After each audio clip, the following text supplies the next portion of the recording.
Good morning children. ఈరోజు మనం period 3లో 5వ చాప్టర్కి సంబంధించినటువంటి విషయాలను మనం ఇంతకుముందే కొన్ని నేర్చుకున్నాం.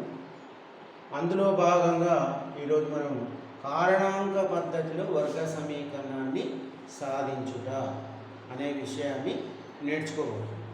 దానికి సంబంధించిన ఒక వివరణ ఇస్తూ మీకు ఒక ఎగ్జాంపుల్ లెక్క చెప్పడం జరుగుతుంది. ఒక ఎగ్జాంపుల్ ఇప్పుడు మనం చేయబోతున్నాం. ఉదాహరణకు 2x - 5 2x² - 5x + 3 = 0. దీన్ని కారణాంక విభజన పద్ధతిలో దీని యొక్క మూలాలను కనుక్కోవాలి. అంటే మూలాలంటే ఏంది? ఏదైనా ఒక విలువ ఇస్తే ఆ విలువను xకు బదులుగా ఈ సమీకరణంలో ప్రతిక్షేపిస్తే అవతల ఏ విలువ ఉందో ఆ విలువ రావాలి. దాన్ని మనం ఏమంటామంటే మూలము లేదా శూన్యము లేదా సాధన అని చెప్పేసి సొల్యూషన్ అంటే అర్థమైంది కదా. కాబట్టి 2x² - 5x + 3 = 0. ఇది ఒక వర్గ సమీకరణం. ఏ వర్గ సమీకరణం? ఏ రకానికి చెందినది? సాధారణ వర్గ సమీకరణం. ఎలా చెప్పగలిగినాం? x² గుణకం x² ప్రక్కన ఏ రాశి అయితే అంటే ఆ ఏ రాశి ఉందో దాన్ని బట్టి మనం ఏ రకమైన వర్గ సమీకరణమో చెప్పవచ్చు. x² ప్రక్కన 1 మాత్రమే ఉంటే దాన్ని మోనిక్ వర్గ సమీకరణం అంటారు. అదే x² ప్రక్కన 1 కన్నా ఎక్కువ లేదా 1 కన్నా తక్కువ విలువలు ఉంటే దాన్ని సాధారణ వర్గ సమీకరణం అంటారు. అంటే ఇక్కడ x² యొక్క గుణకం ఎంత ఉంది? 2 ఉంది. కాబట్టి ఇది ఏ సమీకరణం? సాధారణ వర్గ సమీకరణం. సాధారణ వర్గ సమీకరణం కానివ్వండి, మోనిక్ వర్గ సమీకరణం కానివ్వండి, దాన్ని మాత్రం మనం కారణాంక పద్ధతిలో దాని యొక్క మూలాలను కనుక్కోవాల్సి ఉంటుంది. ఈ మూలాలను కనుక్కోవాలన్నప్పుడు ఏం చేయాలి? ఫస్ట్ x² యొక్క గుణకం ఎంత ఉందో చూసుకోవాలి. ఎంత ఉంది? ఇక్కడ 2 ఉంది. ఇంటూ స్థిర పదం ఎంత ఉందో చూడాలి. స్థిర పదం ఎంత? 3. స్థిర పదం అంటే x లేని పదము. ఏదైనా ఇంగ్లీష్ అక్షరం అక్కడ ఉందా? లేదు. దాన్నే మనం స్థిర పదం అంటాం. మనం రాసే ప్రతి సంఖ్య కూడా స్థిర పదమే. కాబట్టి ఇక్కడ స్థిర పదాన్ని మనం దేంతో పోలుస్తాం? cతో పోలుస్తాం.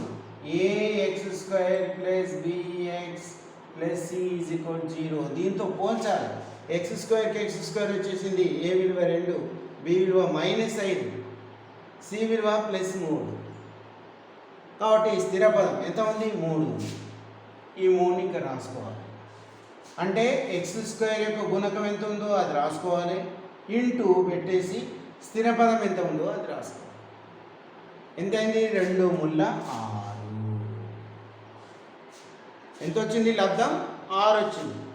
ఈ 6ని ఏం చేయాలంటే మళ్ళీ 2 కారణాంకాలుగా విభజించాలి. 2 కారణాంకాలుగా విభజించాలి. విభజించి ఆ 2 కారణాంకాలను కూడినా తీసివేసిన ఏం చేయాలి? కూడినా తీసివేసిన మనకి ఎంత రావాలి అంటే ఇక్కడ x యొక్క గుణకం ఎంత ఉంది? -5. ఎంత ఉంది? -5. అంటే ఈ 2 కారణాంకాలను కూడినా తీసివేసిన x యొక్క గుణకము వచ్చేటట్లుగా మనం మార్చుకోవాలి. 6 = 3 × 2 అని కూడా రాయొచ్చు. ఇక్కడనే ఉంది 2 × 3 అన్నారు, 3 × 2 అన్నారు. మళ్ళీ ఈ 3ను 2ను కలిపినాం అనుకోండి, 3 + 2 ఎంత అవుతుంది? 5. అంటే x యొక్క గుణకం వచ్చిందా? x యొక్క గుణకం ఎంత ఉంది? ఇక్కడ 5. +5 ఉందా? -5 ఉందా? -5. సరే ఈ మైనస్ను అక్కడనే ఉంది అనుకుందాం. ఇక్కడ 5 కనబడుతుందా? అంటే 5 ఉన్నటువంటి ప్లేస్లో మనం ఏం రాసుకోవచ్చు? 3 + 2 అని రాసుకోవచ్చు. ఇప్పుడు చూడండి, 2x² మైనస్ ఈ 5 ఉంది కదా, మైనస్కి మైనస్ రాసిన ఈ 5 ఉన్న ప్లేస్లో ఏం రాస్తుందంటే బ్రాకెట్లో 3 + 2 అని రాస్తుంది. 5 ఏమని రాసినా 3 + 2, 2 + 3 అని రాయొచ్చు, 3 + 2 అని రాయొచ్చు. సరే, 2 + 3 అని రాస్తాం. ఇప్పుడు 5 అవుతుందా కాదా? అవుతుంది. ఈడ x ఉంది, x రాసిన 5 బదులు ఇది రాసిన. ఇక్కడ ఏముంది? +3 = 0. ఇప్పుడు చూడండి, 2x². ఇప్పుడు విడదీస్తున్నా, x × 2 2x, ఇక్కడ మైనస్కు మైనస్, x × 2 2x, తర్వాత minus into plus minus, x × 3 3x, plus 3 = 0.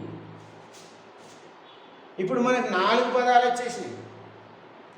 3 పదాలు పోయి 4 పదాలు వచ్చినాయి. అంటే ఒక పదం పెరిగింది. ఇప్పుడు ఏం చేస్తున్నంటే నేను ఈ 2 పదాలను ఒక జత చేస్తున్నా, ఈ 2 పదాలను ఒక జత చేస్తున్నా.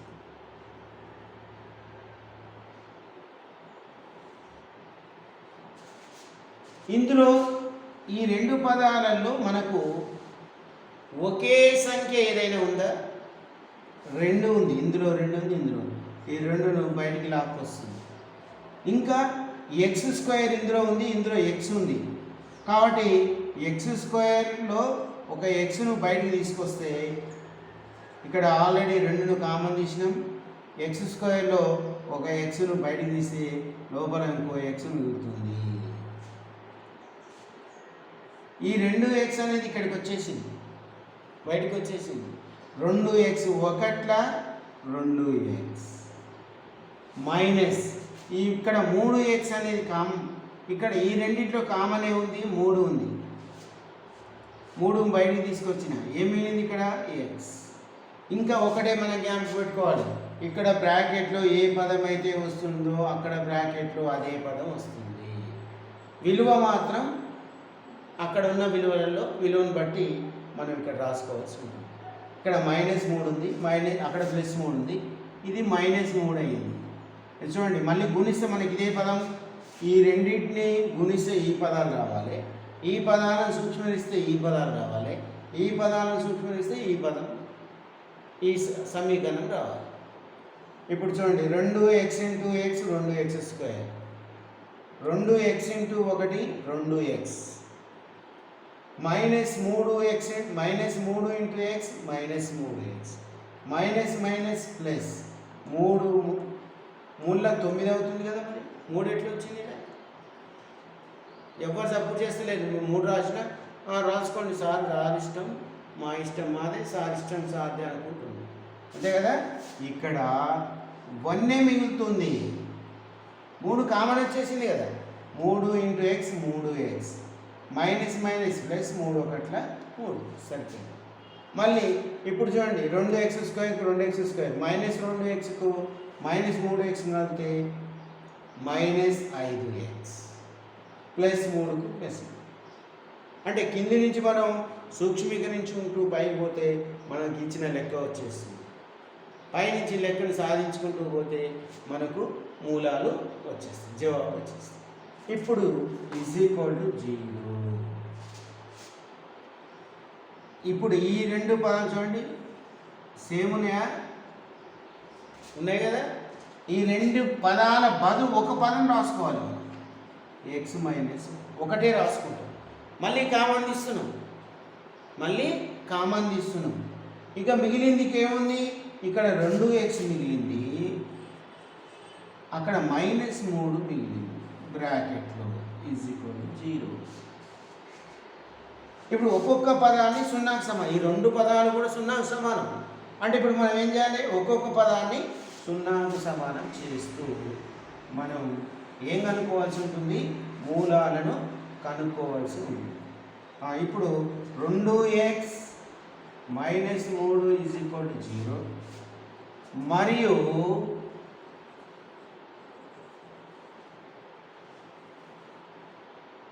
x - 1 = 0. x - 1 = 0. ఈ రెండు పదాలను కూడా సున్నాకు సమానం చేస్తుంది. సమానమైనది కాబట్టి ఒక్కొక్క పదాన్ని సున్నాకు సమానం చేయాలి. 2x ఈ 3 అవతలి పోతే 0 + 3 మరియు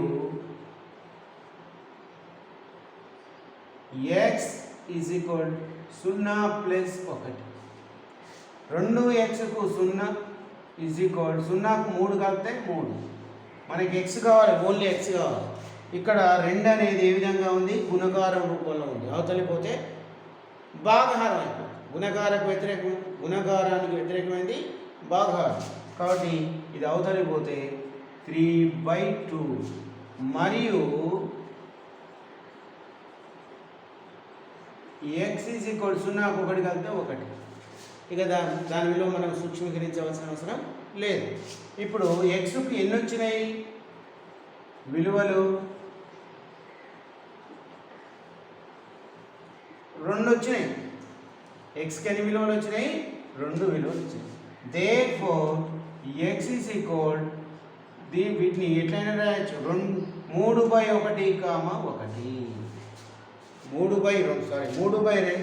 1. xకి ఎన్ని విలువలు వచ్చినాయి? ఇది ఒక విలువ 3/2, ఇది ఒక విలువ. కాబట్టి x యొక్క సాధనలు అంటాం వీటిని, x యొక్క మూలాలు అంటాం. ఈ వర్గ సమీకరణం యొక్క మూలాలు అంటాం. మూలాలు అంటే ఏంది? ఇచ్చినటువంటి మనం ఏవైతే మూలాలు అనుకుంటున్నామో ఆ విలువల్ని మనకిచ్చిన చలరాశికి బదులుగా ప్రతిక్షేపణ చేసి సూక్ష్మీకరిస్తే అవతల ఉన్న విలువ, సమానం గుర్తు అవతల ఉన్న విలువ మనకు వస్తే వాటిని మూలాలు. అర్థమైందా? ఇప్పుడు x ఎన్ని విలువలు వచ్చినాయి? 2 వచ్చినాయి. ఏంటి 3/2, 1. వీటిని 1, 3/2 అని కూడా రాసుకోవచ్చు. అక్కడ మనం క్రమాన్ని పాటించవలసిన అవసరం లేదు. ఒకదాని తర్వాత ఒకటి కామాలు పెడుతూ రాయాలి. ఇప్పుడు మనం కనుక్కున్న విలువలు కరెక్టా కాదా అని మనం ఏ విధంగా రుజువు చేసుకుంటామంటే ఈ విలువల్ని ఇందులో సబ్స్టిట్యూట్ చేసి చూస్తాం, ప్రతిక్షేపించి చూస్తాం. ప్రతిక్షేపించి చూస్తే అవతల ఏముంది? 0 వస్తుంది. తప్పకుండా రావాలి. వస్తేనే మనకు వచ్చిన ఆన్సర్ కరెక్ట్. రాకుంటే మనం తప్పు చేసిందని అర్థం. అర్థమైంది కదా?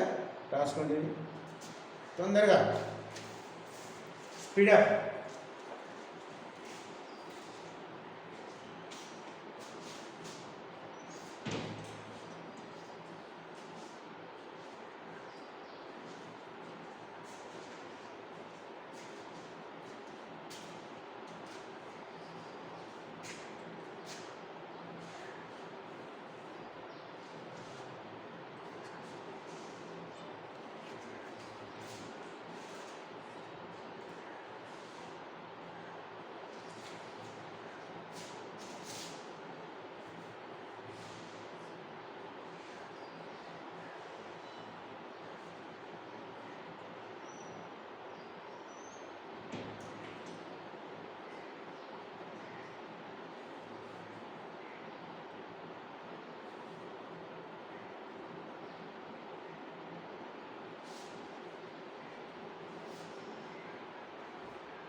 నెక్స్ట్ ఇప్పుడు వచ్చిన విలువలు మనకి ఇచ్చినటువంటి సమీకరణానికి మూలాలు అవుతాయా లేదా అని ఏ విధంగా సరిచూస్తాం. ఇచ్చినటువంటి సమీకరణం ఏంటి? x² - 5x + 3 0. దీనికి 3/2, 1 మూలాలు అవుతాయో లేదో సరిచూచుట. ఇప్పుడు చూద్దాం. x ఫస్ట్ 3/2 తీసుకుందాం. x ఉన్న చోట 3/2 మనం ప్రతిక్షేపించుకుంటున్నాం. x ఉన్న చోట 3/2 స్క్వేర్ ఉంది కాబట్టి స్క్వేర్ -5 × x బదులు 3/2 + 3 అవతల 0 ఉంది. ఆ విలువ మనకు రావాలి. ఇప్పుడు వస్తుందా లేదా చూస్తాం. 3/2 హోల్ స్క్వేర్ అంటే 3² అంటే 9/2² అంటే 4. 5 × 17/2 + 3. ఈ మొత్తానికి కాసాగ ఏమవుతుందంటే 4 అవుతుంది. 2 4ల కాసాగ ఎంత? 4. ఇప్పుడు 4 4తో భాగిస్తే 1 వస్తుంది కాబట్టి 1 × 9 9. 2తో 4ను భాగిస్తే 2 × 4 2 వస్తుంది. 2 15 30 ప్లస్ ఇప్పుడు ఇక్కడ ఏం లేదు, హారం ఒకటే ఉన్నట్టు కాబట్టి 1ని 4 భాగిస్తే 4 వస్తుంది. 4 ముళ్ళ 12 అవుతుందా లేదా చూస్తాం. ఇప్పుడు 5 ముళ్ళ 15/2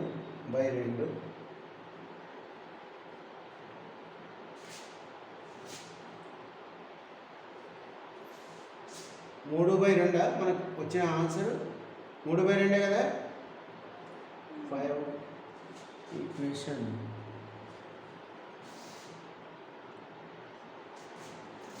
ఇక్కడ 30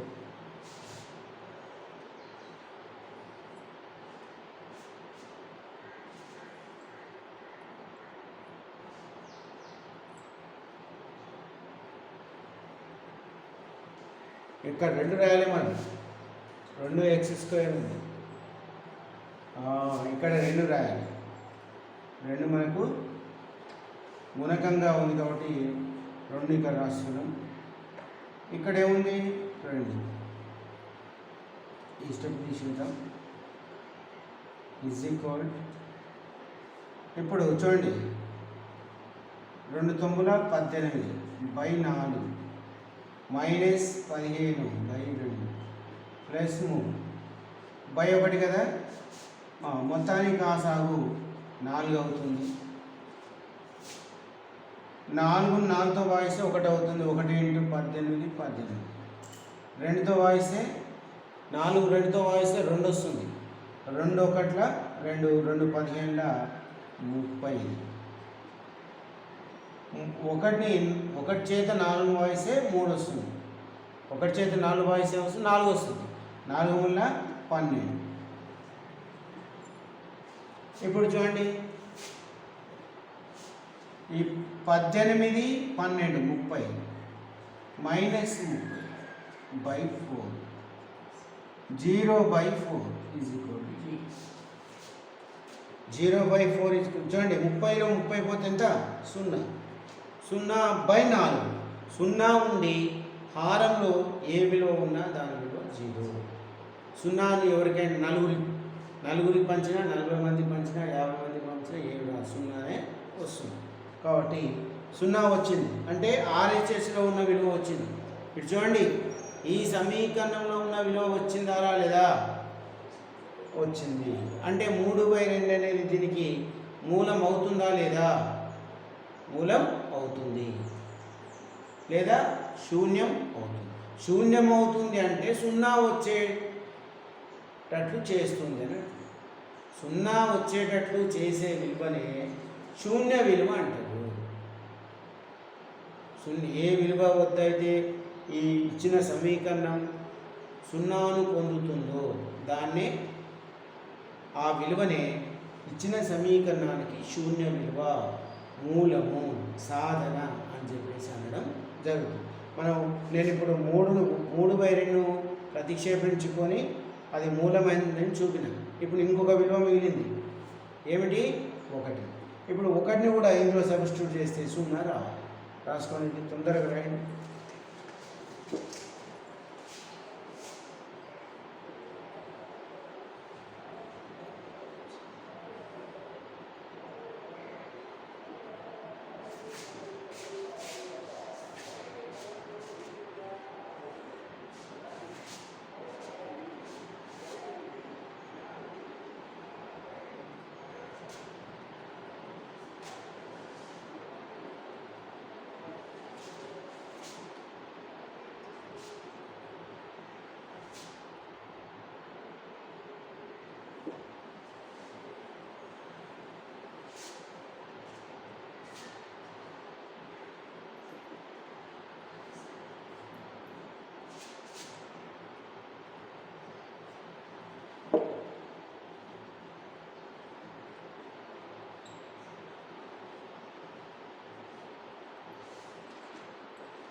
ఇంతకుముందు మనకి ఇచ్చిన వర్గ బహుపదిలో ఎక్స్ ఉన్న చోట 3/2 రాస్తే RHS వచ్చింది, 0 వచ్చింది.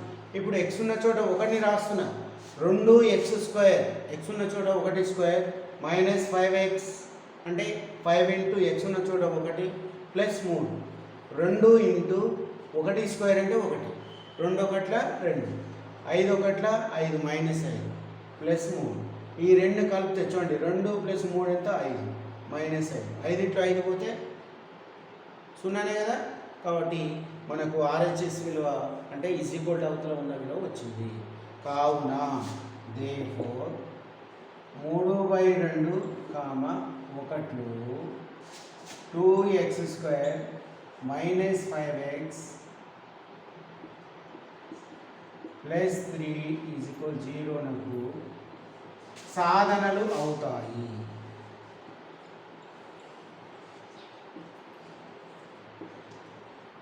సాధనలు అవుతాయి.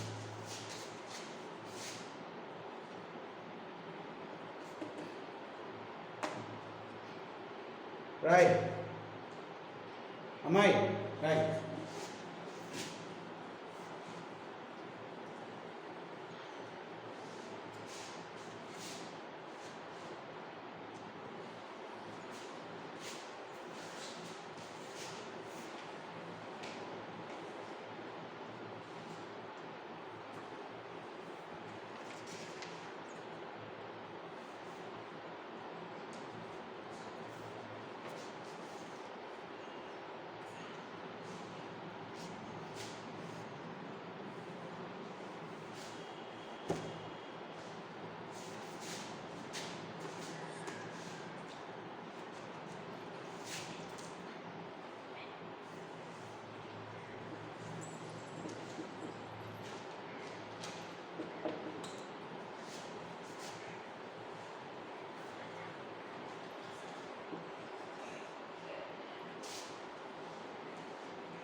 ఇప్పుడు అభ్యాసం 5.2 సంబంధించినటువంటి లెక్కలు చేయబోతున్నాం.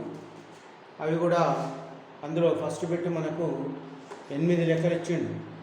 ఫస్ట్ బిట్లో 8 లెక్కలు ఇచ్చిండు. అందులో మొట్టమొదటిది x², ఒకటో బిట్లో ఒకటోది x² మైనస్ 3x మైనస్ 10 0. ఏమన్నాడు? కారణాంక పద్ధతిన ఇచ్చినటువంటి వర్గ సమీకరణాలకు మూలాలను కనుగొనండి, సాధించండి. మూలాలను కనుగొనండి అన్నా, సాధించండి అన్నా, శూన్యాలను కనుగొనండి అన్నా ఒకటే పద్ధతి. ఇప్పుడు ఇంతకుముందు మనం చేసినాం కదా, ఇది ఏ వర్గ సమీకరణం చెప్పండి? మోనిక్ వర్గ సమీకరణం. ఎందుకు? ఇక్కడ x² మైనస్ 3x మైనస్ 10 0 ఉంది. x² పక్కన ఎలాంటి విలువ ఉందా? ఏమైనా కనబడుతుందా? ఇక్కడ కనబడుతుందా? ఏం లేదు. లేకుంటే పైన x నెత్తి పైన 2 ఉండి, అంటే ఘాతాంకం 2 ఉండి, ఇక్కడ చలరాశి ప్రక్కన ఎలాంటి విలువ లేకుంటే అది తప్పకుండా మోనిక్ వర్గ సమీకరణం. ఇక్కడ x పక్కన ఏదైనా ఒక విలువ మనకు కనబడితే అది సాధారణ వర్గ సమీకరణం. ఇప్పుడు ఏం లేదు, ఇక్కడ ఏం లేనప్పుడు ఏం చేసుకోవాలంటే ఇక్కడ రాశిని చూసుకోవాలి, స్థిర రాశిని చూసుకోవాలి. ఎంత ఉంది? -10. ఏముంది? -10. +10 ఉంటే +10 అని రాసుకోవాల్సిన అవసరం లేదు, రాసుకున్న నష్టం లేదు. -10 కాబట్టి ఆ -10ను 2 కారణాంకాల లబ్ధంగా రాసుకోవాలి. -5 ఇంటూ +2 అని రాసుకోవచ్చు. మైనస్కు మైనస్, 5 2 10 సరిపోయింది కదా. ఇప్పుడు చూడండి, -5లో -5కు 2 కలిపితే -3, -5కు రెండు కలిపితే -3. మీరు ఒకరికి 5 రూపాయలు బాగుండు, 2 రూపాయలు ఇచ్చేసిండు మీకు వచ్చేసినాయి 2 రూపాయలు. మీ మా తాతో బాబాయ్ ఎవరో ఇచ్చేసి 2 రూపాయలు. ఇంకెంత బాగుంటారు మీరు? 3 బాగుంటారు, అంటే -3. అంటే ఇక్కడ -5 ఈజ్ ఈక్వల్, ఇక్కడ ఏమని రాయొచ్చు? -3 ఈజ్ ఈక్వల్ -5 ప్లస్ 2 అని రాయొచ్చు. -3 ఈజ్ ఈక్వల్ -5 ప్లస్ 2. ఇప్పుడు -3 ఉన్న చోట ఇది రాయాలి, బ్రాకెట్లో ఇది రాసేయాలి. పక్కన ఏ రాసి ఉందో, ఎక్స్ ఉంటే ఎక్స్, వై ఉంటే వై రాసుకోండి. x² మైనస్ ఈ -3 బదులు ఏం రాస్తున్నా చూడండి. -3 బదులుగా ప్లేస్ పెట్టేసి -5 plus 2 x gets -10 is equal to 0. ఇప్పుడు విడదీస్తున్నా. x² x into -5 -5x, x into plus 2 plus 2x -10 is equal to 0. ఇప్పుడు 4 పదాలు వచ్చినాయి. ఇవి 2 పదాలు. ఇందులో కామన్ దీన్ని x square x into x అని రాస్తాం. -5xను 5 ఇంటూ x అని రాస్తాం. ఇట్లా రాసుకోవచ్చు, మీకు తెలియడానికి రాస్తున్నాయి. ప్లస్ దీన్ని 2xను 2 ఇంటూ x అని రాస్తున్నా, 10ని 2 ఇంటూ 5 అని రాస్తున్నాను. Is equal to 0. ఇట్లా కూడా రాసుకోవచ్చు. ఇప్పుడు బ్రాకెట్ తీసేస్తాం. ఇప్పుడు చూడండి, కామన్ వచ్చే పదాలు x ఇందులో ఉంది, ఇందులో ఉంది. x బయటికి లాక్కొచ్చినాం. ఇక్కడ ఏం మిగిలిందో అది రాసుకోవాలి. x -5 ప్లస్ ఇందులో ఏం కామన్ వెళ్తుంది? 2 కామన్ వెళ్తుంది. ఇక్కడ 2 ఉంది, ఇక్కడ 2 కామన్ తీస్తే, కామన్ తీయగా మిగిలినటువంటి పదాలు బ్రాకెట్లో రాసుకోవాలి. ఏం మిగిలింది? ఇక్కడ x మిగిలింది, ఇక్కడ ఏం మిగిలింది? 5. ఇంతకుముందే చెప్పిన మొదటి బ్రాకెట్లో ఏ విలువ అయితే వచ్చిందో రెండో బ్రాకెట్లో అదే విలువ వస్తుంది ఇక్కడ. ఇప్పుడు దీని బదులు ఒక పదం రాసుకోవాలి. ఎందుకు? అది ఉమ్మడి కారణాంకం. ఈ విధంగా ఉంటే దీన్ని ఏమంటారంటే ఉమ్మడి కారణాంకం అంటారు. దాన్నే కామన్ ఫ్యాక్టర్ అంటారు. Common factor. ఇప్పుడు దీన్ని కలిపేస్తాం. xను ప్లస్ 2 ఈజ్ ఈక్వల్ టు 0. ఇప్పుడు ఈ రెండింటిని సమానం చేయాలి. 0కి సమానం చేస్తే మనకు 2 కారణాంకాలు వచ్చేస్తాయి. x plus 2 is equal to 0 మరియు ఇంకో కారణాంకం ఉంది x -5 ఈజ్ ఈక్వల్ టు 0. ఇప్పుడు x ప్లస్ 2ను 0కి సమానం చేస్తాం మరియు x -5ను 0కి సమానం చేస్తాం. x ఈజ్ ఈక్వల్ టు ఎంత వస్తుంది? -2 మరియు అవతలికి పోతే ఇక్కడ ప్లస్ ఉంది, అవతలికి పోతే వెంటనే మైనస్ పెట్టుకోవాలి. x is equal to 5. Therefore xకు 2 విలువలు వచ్చినాయి, -2, 5. వీటిని ఏమంటాం? x యొక్క సాధనలు. ఏమంటాం? x యొక్క సాధన. రాసుకోండి.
ఓకే.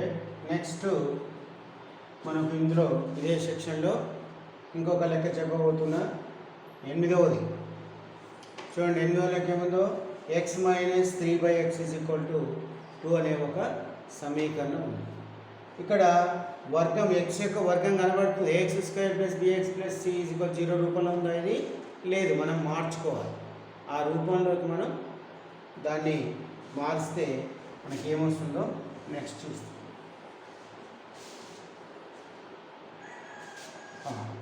సొల్యూషన్ x -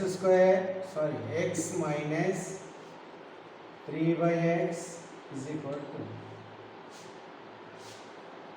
బై 1 రాసుకుంటాం, ఏం లేదు కాబట్టి. ఇక్కడ కూడా బై 1. అన్ని భిన్నాల్లోకి మారిపోయింది, అకర్ణీయ రూపంలోకి మారిపోయింది. ఇప్పుడు కాసాగు చేస్తే ఈ రెండింటి కాసాగు 1 × x, x. 1తో భాగిస్తే x వస్తుంది, x × x, x². తర్వాత xని xతో భాగిస్తే 1 వస్తుంది, 1 × 3 = 2/. ఇప్పుడు అడ్డుకునే కాలం చేస్తుంది. 1 × x², x², 1 × -3 దీన్ని అడ్డుకునే కాలం 2 × x, 2x. ఇక్కడ బ్రాకెట్లో చేస్తుంది అడ్డు గుణకారం